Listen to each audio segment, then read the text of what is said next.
The first woman I saw naked was from Algeria. She had sand-colored skin. She literally was dripping in with hot water. She just got out of the shower. I was 3 years old.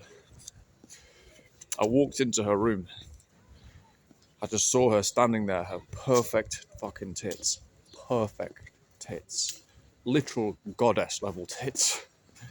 And I stared at her like, the fuck?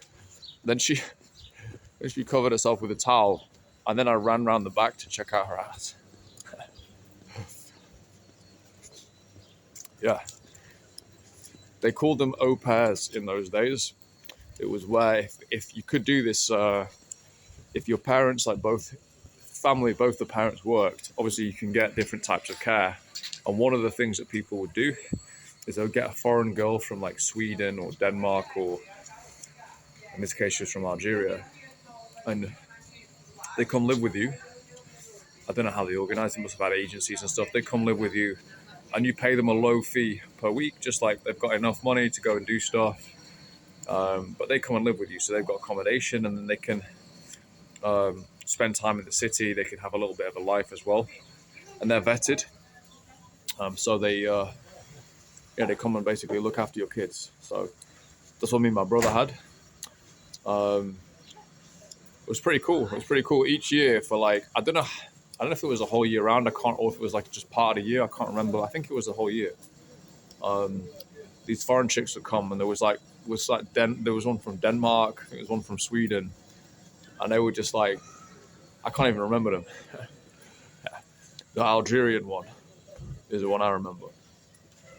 So yeah, she's the first person. She taught me French as well. I was 3 years old. She started teaching me French. So it's all connected. It's all connected. Life, women, everything.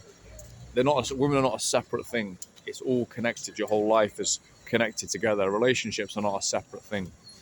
It's all connected. Everything is. So in this series of videos over the next 5 days, I'm going to talk about my personal life from age 3 to 39. It's too much to put in one video, to be honest. It's just obviously too much material there. So I'm just going to talk about different episodes. On that episode number 1, right there, she was called, no, I'm not even going to share her name. Her name began with an A, and she was fucking incredible. And she, many years later, like 20 years later, if maybe 15 years later, I remember she came to visit my mum. By this time, she'd become an optometrist. She'd had her own family and stuff. They were living in Manchester. And she was still fucking unbelievable, dude. She was still unbelievable in her late 30s. She was ridiculous, dude. So beautiful. Perfect face. Wow. My dream woman, I met her when I was 3 years old. So that's story number 1. I'll keep them coming.